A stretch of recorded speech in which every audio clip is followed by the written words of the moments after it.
Good morning, and thank you for joining Resilient You. We have guests on our show each week that talk about ways to become more resilient. And this week, I want to take time to, first of all, thank all my listeners who have been with me these last, 17 weeks or so. I've had many successful shows and wonderful opportunities to raise the issues that we're all facing. Today's show actually is going to be something that's going to help you in your own days ahead. We talk about resilience, we talk about mindfulness, and today I hope to provide you with solutions for modern day stress. When we have work, we have home life, we have friends, family, there's a lot of demands placed on us.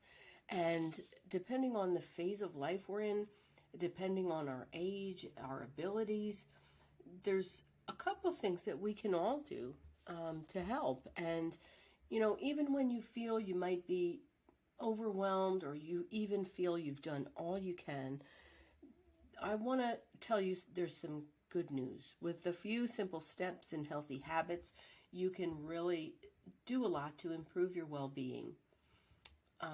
So resilience, we know, is how you bounce back, right? How you have the going through things, negative things, and it could be large or small, and it could impact us in large or small ways.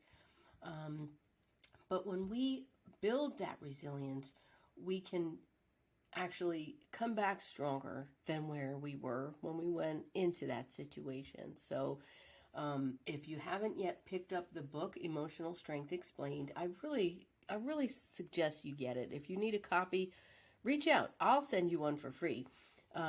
It's really a good way to improve your life and your situation, even if it's a small thing, such as a small change you want to make, and it just has to do with yourself, or if it has to do with someone else, and maybe it's a bigger thing, a bigger problem, a bigger stress, a bigger weight on your shoulders.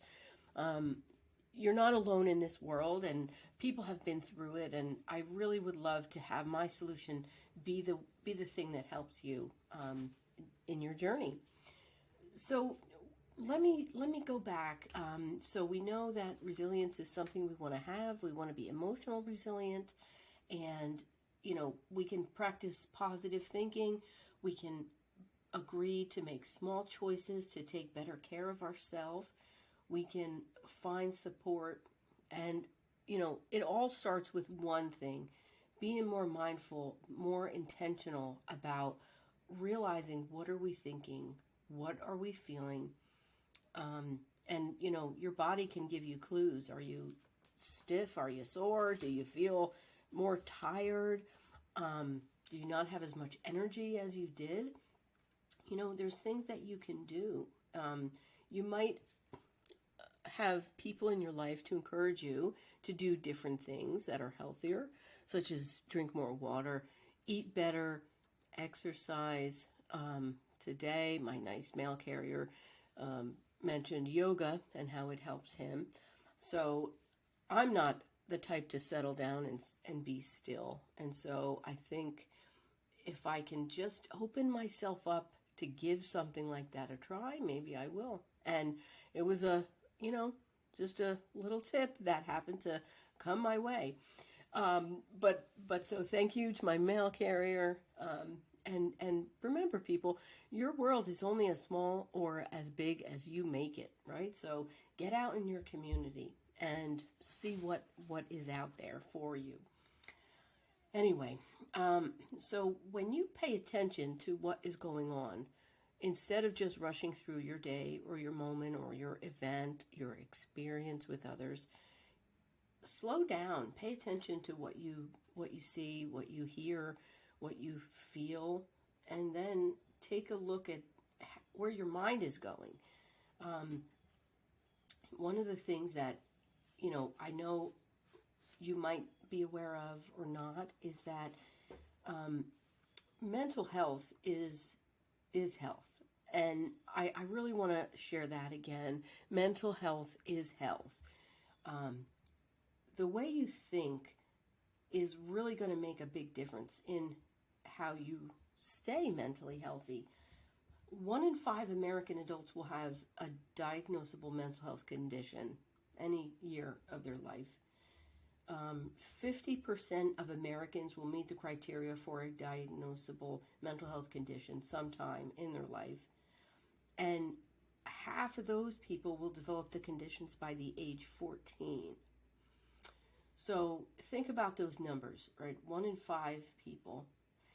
50% of people will have a mental health condition of some sort. And then of those people who have a mental health condition, it can happen by the age of 14. So these things, can happen. You say, why me? Why am I feeling more depressed than another person? Why is that person more outgoing? Well, a lot of things go into it. There's genes, there's biology,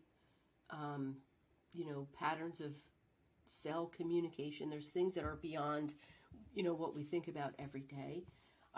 Your environment. So have you been exposed to traumatic events, sudden losses, maybe violence, abuse, neglect? Have you lived in a low socioeconomical area? All of those things are environmentally things that could affect you. I think I have all of those. Anyway, that's just a side note. I also think lifestyle has another role too, because if you have a poor diet, fast food, if you're not eating vegetables, if you're not being conscious about the food pyramid and eating balanced meals, that can affect you. Substance use or abuse, lack of exercise, irregular sleep patterns. All these things can contribute. If people have symptoms of a mental health condition, they shouldn't be ignored or brushed aside. If you have other health conditions, if you have a bad back, you can't just ignore it and hope it'll go away. If you injure yourself, you have to get the right treatment for that. And the same goes for mental health. Again, if you have people in your life and you notice they're having trouble sleeping, they are having trouble focusing, change in appetite, if they're isolating themselves, not doing the same kind of activities or social interaction as they had before, or if they're irritable, if they have a short temper, these are all symptoms and warning signs that they might have something going on that can be improved. When there's several stages of mental health conditions, if they're just having mild symptoms and warning signs that come and go, if they increase in frequency and severity, then maybe that is a level 2. Level 3 is where the symptoms worsen and the episodes are accompanied with serious disruption in life. So not only are they irritable, but they're tired, and not only are they irritable and tired, but they don't want to go to school or work. These are all things that can point to a mental health issue. Stage 4 is when they're severe and it can jeopardize one's life. So depression is something that's very common, and it ranges from a mild case all the way to a severe case where people even want to take their own lives. And we've seen it happen in today's news. And, it's something that is becoming increasingly more aware. And it's good, right? We're teaching our young people, and we're getting people aware that you don't have to feel the pain alone. You can reach out to others. So be there for people who need it. Another thing is, mental health conditions, if you wait until stage 4, it's much more expensive. It's much more dangerous. There's a lot of things that are needed, right? So if you feel bad and you notice you're not feeling better, If it's not due to, a certain scenario that doesn't change after the scenario changes, then, if you wait until you're depressed and not going to work and you lose your job, or maybe you're just maintaining, but everybody around you is walking on eggshells, there's so many impacts to this. And I would just hate to see you or your loved ones, get to that stage. So again, how do you talk about it? Talking about it is the first step. And when you're talking about mental health, it's something that if you're the one feeling the feelings, it could be too overwhelming and too intimidating to open up to someone. If you're not ready for that, you could try my book, obviously, Emotional Strength Explained, which is a journal. There's prompts in there to help walk you through it, and lead you to support and healthy people in your life. But if that's not for you, then you could try sending a text to someone. You could text them and say, I have important things that I need time to talk to you about. And then it sets the stage so that you can have that time and get that, important time to explain what you're going through. You can write it down, you can type it up, print it and bring it with you. It might make it easier if you read, or if you give it to them to read. When you are able to open up and share your feelings and your thoughts, you'll be surprised how much better you start to feel. You'll gain hope.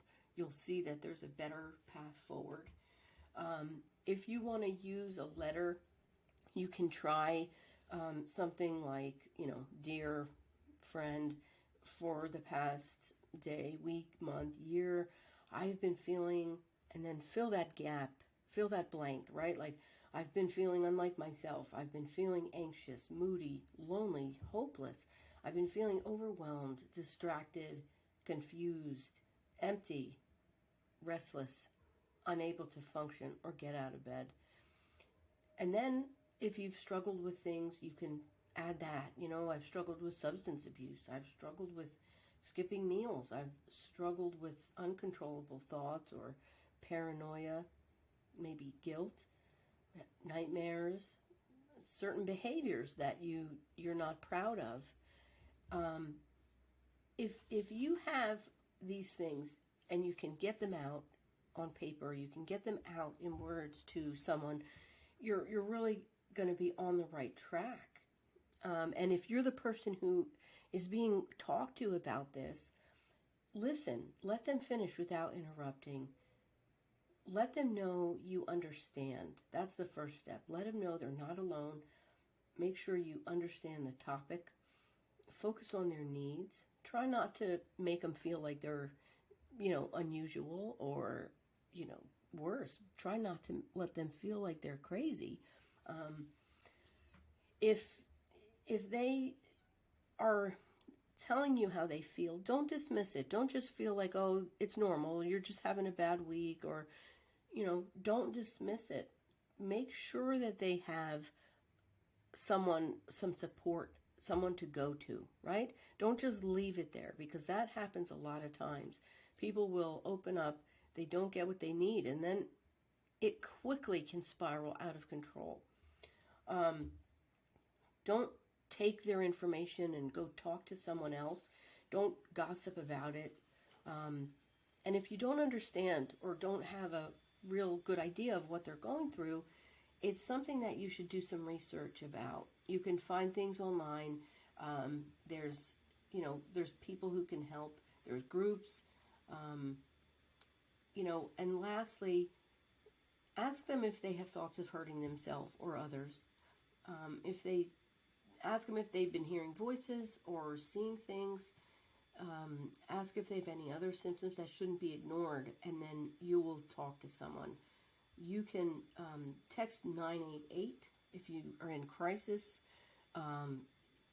That's 988. If anyone is in crisis or needs help or guidance, you can text 988. You can also text MHA to 741-741. And if they are wanting to hurt themselves or others, you can go to the emergency room or call 911. If it's an adult over, 55, you can call for a behavior check. Most counties have those resources. You can call, and that's all you have to say is that you want to have a behavior check. And if that person is in need of additional services, they will take care of them. So it really lessens the burden. If you're a child of an aging parent and you notice changes, you're going to feel relieved if you're the one who is able to get them help. And if you're the one in need of help, you're going to feel relieved too. You might feel embarrassed, but again, it's not anything to be embarrassed about. It's just the way we are as humans. You may not get the reaction that you're hoping for. You're not going to know how to make things better, and that's okay. It might take time. This conversation is a first step. It's a first step in the process. So again, if you're a young person and you don't want to tell your parents or your caregivers, you can just have that as part of your plan, right? It's not easy to talk to them sometimes, so just keep in mind that if you have, if you're getting help, you can talk to a social worker, you can talk to a therapist, and they can help you to figure out what's going on and how to take the next step. These things can take time to get better, but don't let that hold you back. Situations can improve through time, and you'll see that by talking to someone or making a change, your feelings will change, and you'll become more confident. So, what have we learned so far? 15 minutes, I've talked about mental health conditions. I've talked about how to approach them using conversation. We talk about some way to prevent them.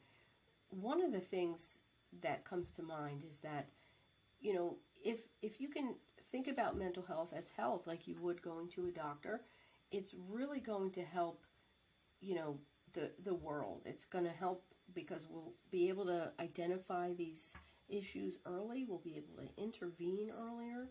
If the symptoms are being caused by a mental health condition and they feel ashamed, it's really up to all of us to help them to get back to reclaim their lives. Substance abuse in mental health services are things that may require additional help. So there's a Substance Abuse and Mental Health Services Administration. There's a lot of different paths for different things, right? So if you're having substance abuse, you can get a 12-step program. You can start with a sponsor, someone who's been there, because again, it's really beneficial. I know that if you don't get screened early, you're not, there's just such a potential for a path down the wrong road. So 84% of the time between first symptoms start and the first treatment spent not recognizing the symptoms of mental illness. 16% of the time is spent getting help. So if you think of that divide, you should really focus on recognizing symptoms. So, there's ways to screen. There's free anonymous ways to be screened for mental illness. Again, you can text 988 for that screening. There's a website called mhascreening.org, and you can get immediate results. So that's mhascreening.org. If you're wanting to get screened for mental health symptoms, you can go to mhascreening.org. 60% of people who took that screening scored moderate to severe, and over 60% had never been diagnosed. And, you think about the state that we're in right now of people, having weapons and using them because of the paranoia. That is, I myself was a victim of that. And I know that we really need to start to be aware to help one another, recognize and be open to getting screened. And you know what's the worst thing that can happen? You feel depressed, you feel anxious, and you can't function. Well, there's not shame in that. It's just a common thing that we all go through um, as a period in time. So again, I really am just trying to get the message out in this week's show that, you know, if you've decided to get help, that's a big step. It's an important one, and understand you have options for treatment. When I was facing some mental health symptoms, I didn't want to go on medication, and I thought, you know, if I went on medication, it was a shameful thing. That meant something. There was something wrong with me. But at the end, all the time that I wasted, I really realized I should have taken it sooner. I could have stopped if it didn't work or if it made me feel bad. But again, in my life, I really want to share with you that story that, you know, I was feeling depressed. It was hard for me to do what I normally did, get together with friends. I didn't want to go to work every day. It was something in my young adult life that I never faced. I didn't know what to do with, and I was just waiting for it to go away, right? Sometimes we're tired, and then we begin to feel better again. Well, it didn't go away, and luckily I had the support and structure in my life to get that help, and I really would welcome you all to do that. If you're burdened by your body image, if you're burdened by social expectations of how you should act, how you should behave, what you see on YouTube, on TikTok, Snap, if you're, you know, falling into, you know, an area of expectation that's outside of what you feel is healthy, you know, think about it and think of how you can get treatment to reframe your thinking. There's a lot of support you can get. There's peer counselors, that other people such as myself who have been through it, where we can give you advice and guidance because we have experience. They provide hope, education, and advocacy. There's community-based mental health services, which is a team approach, right? So you might have a group therapy, you might have a personal counselor, you might have a case manager, and then you might move on to getting supported education. Again, there's a lot of things that are available. So again, I encourage you to help yourself and others. There's also other ways, right? There's medicine, but there's non-conventional and alternative medicine. So there's other health care, such as taking fish oil, omega-3.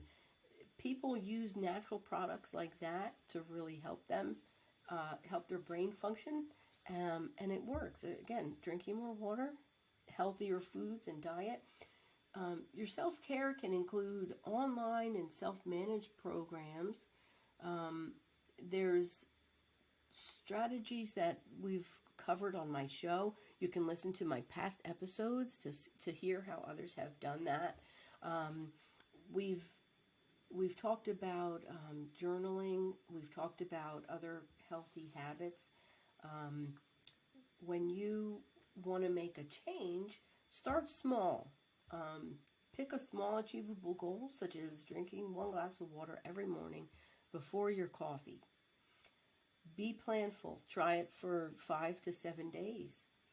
And remember, you don't have to be perfect. If you try different things, you may find one thing that works better than another. So try journaling, try keeping track of your food, try writing it down using an app. You can try to get some structure in your life by sleeping the same time every day, ideally before 10 p.m. at night. Wake up on time between 6 and 7 a.m. These things will make a difference and help your body to stay on track.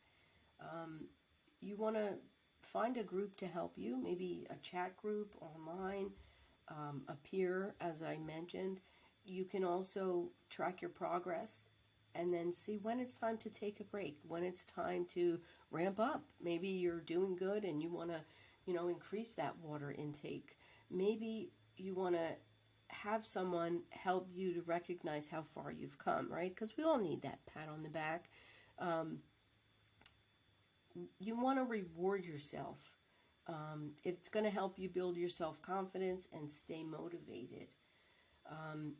So again, when you are doing something, start small and just know that you are doing the right thing by making some small steps. Whatever changes you can make are going to be good ones. It's important to take time in our life so that we can keep a balance and keep things on the up and up. I mean, it's easy to want to sit on the couch and, eat pizza and ice cream, or go out and party. Maybe you're in a stage of life where you're just too tired and overwhelmed. So, it's difficult to find time to exercise or to do these things that might be beneficial for you. But anything that you can do can help lessen your symptoms of anxiety and depression. You want to know that you're in control and that you can make good choices to help yourself live a fuller life. So one of the things in my book is that you don't have to just go through it. You can grow through it. And this is going to help you be resilient. If you haven't made a change and you want to talk about it, I'm available. I have experience as a life coach as well, mental health advocate. So we've talked a lot about this today. I hope that you've gotten something out of it. If you need mental health help or guidance, you can text 988 or you can text MHA to 741-741. These are ways that you can get to a better place. There's other, one thing I would like to end with, when you think about resilience and mindfulness, you think about bouncing back, as I mentioned. You think about taking time in your everyday life. But when we think about being intentional, there's something I want to share with you. There's 5 ways that you can savor. So, for example, when it's really bad, when things are just not going your way and you have that kind of a week or you have that kind of a life, things are just not going your way and you want it to be better, savor the resilience. When we are feeling pain, it tells us that we're alive. And in that, you have to try to manage that pain the best you can. We are vulnerable, but we can seek help. And as you seek help, savor how wonderful and strong and brave you are to accept the good and the bad. Savor your own resilience. So when it's every kind of bad and you don't know how to handle things, savor the resilience. Know that you can find a better way. You can bounce back and own that, because you can be proud. When things are good, you can savor the joy. Think about what is happening around you. Take time. Think about what you already have, maybe something you already appreciate, like the sun shining every day. Savor that. Take that time and make it something that you can always return to, even if you have nothing else, or when things are going really well. It's going to help move through your day, and you can even pass that on to others. When things are boring, well, that's a tough one, right? Because we get ourselves into some trouble. We may not make the best choices. We might walk into that kitchen, grab an unhealthy snack. We may go do something. We might spend money, and we might do things that are not the best. What you should do in those times, instead of doing that thing that's going to lead you down an unhealthy choice, you should savor in the word, I guess I'm searching for the word. When things are boring, you should savor the freedom that you have.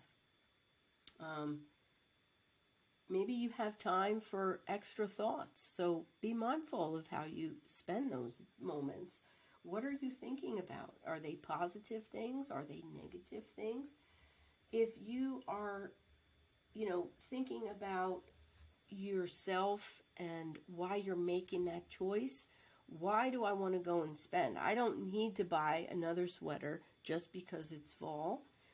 I want to appreciate the fall, so maybe I go for a walk and take pictures of the fall environment outside.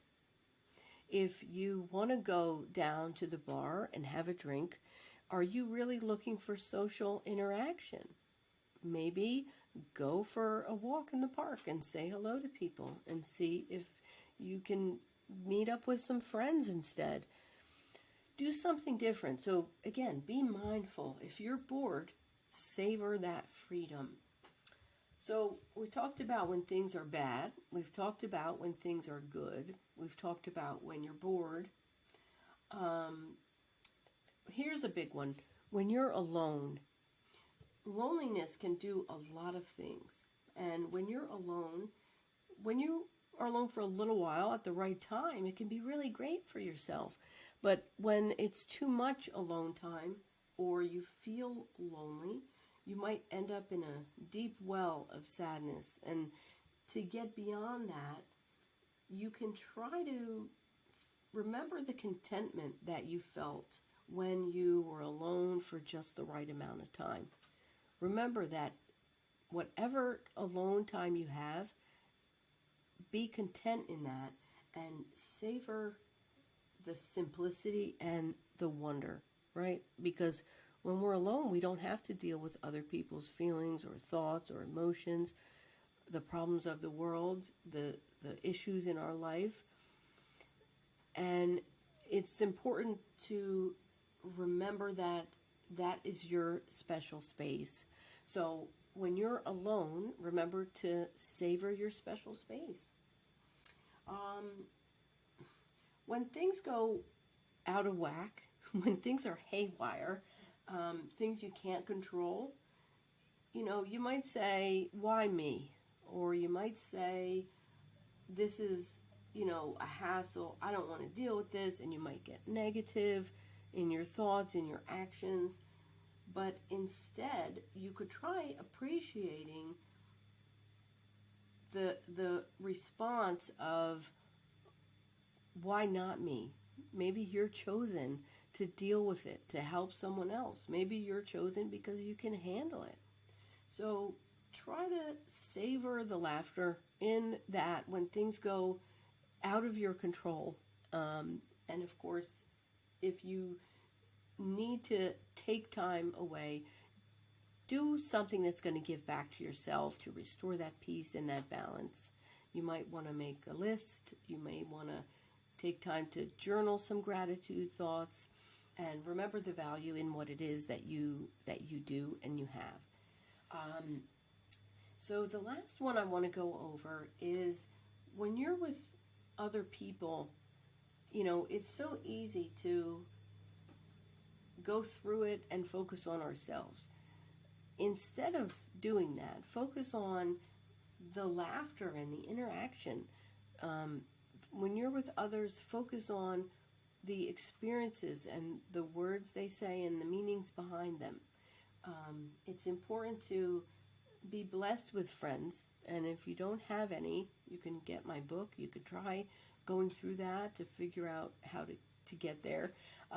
Maybe you need better friends. I've heard that a lot, because we all change and we have our opinions, and the world and the people around us are always changing. So it's important to savor the companionship, the ups and downs. Savor those moments when you connect and you have that laughter with someone. Don't expect it to happen all the time, but just know that you do have that at times, and it's not a reflection on you. It's just a combination of people, and you can still get contentment with that. So I hope that you've had a good time here today with me. I know I have. Here in the Northeast, we're experiencing fall, and the leaves are changing and falling from the trees. I know that the weather is colder, and it's not something that is the best in terms of, sunshine and warmth. So we have to find that in other ways. So I invite you to have a warm beverage and have a blanket, and be sure to remember that you are a special spiritual person going through a journey. And I'm happy to have this journey with you. I'm hoping that you have gotten something great from my show today. We have a few upcoming shows on. One is going to be on aging, which is a wonderful topic, and I just want to shout out to Joni Sanchez for recommending that. We also have another show from a wonderful person who is on a great journey. Just keep in mind, every Saturday on Power 98.5 FM, you can hear the show. It's also available on iHeartRadio, Spotify, and from my website, www.aliciapizzani.com. Thank you so much for joining us. Remember, text 988 if you are in need of help or advice. Just remember, you're not alone. You don't have to just go through it. You can grow through it. Thanks so much, everyone. Have a great day.